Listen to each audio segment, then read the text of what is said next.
Right, so a good few months back, something caught my attention. There's a new game coming out called Battlefield 1, and unless you've been living under a rock, you probably would have heard of it. It's the latest game in the Battlefield series, and it's different to all the other ones because it's set in World War One, and this kind of caught my attention because I want to see if they can do it right. There's been mixed views about all the other EA DICE games, but Battlefield, for me, has been one of the best games I've ever played. So today, I thought I'd make a video on what I want to see from Battlefield 1. Right, for those of you who haven't seen the trailer yet, here it is.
Right, so straight off the bat, we can tell it's going to be fast-paced, action-packed. It's going to be a very fun, energetic game to play. But because they decided to set the game around the World War One era, they've got to live up to some things. For me, they've got to make it right. What I mean by that is World War One was scary. For me, Battlefield 1 needs to be absolutely terrifying. So I want to fear going into battle, that sort of thing. And I want it to show both sides of the war. So you play both as the Allies and the Central Powers. We have actually seen in some of the multiplayer gameplay that was released recently that there will be chances to play as different countries within the Allies and the Central Powers. I mean, we've seen the Ottoman Empire facing the British Empire. And that brings me on to the other topic. In World War One, it wasn't just fighting in Belgium in trenches.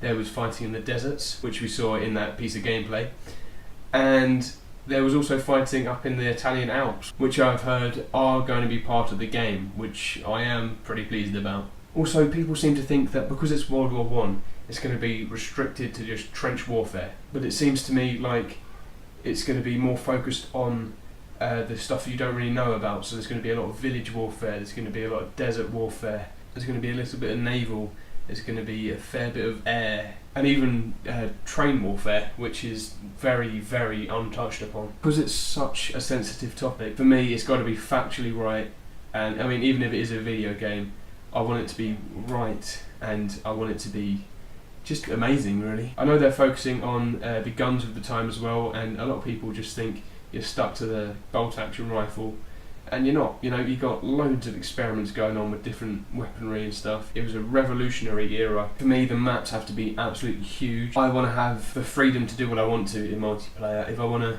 hop into a plane, I can. If I want to go face to face with the enemy, I can. If I want to go on a bayonet charge, I can. If I want to hop in a tank or a land ship, I can. And by the looks of some of the gameplay, the maps are absolutely massive. So yeah, the main points for me are the graphics have to be good, the map size needs to be good, it needs to be realistic, and it needs to be factually and historically accurate. Right guys, I hope you enjoyed that video. It's a little bit different to what I usually do, and I do hope you enjoyed it. Let me know your thoughts on it down below in the comment section, and obviously if you did like it, please give it a massive thumbs up, and if you haven't done so already, please subscribe. Right, you guys have been awesome, and I'll see you in my next video.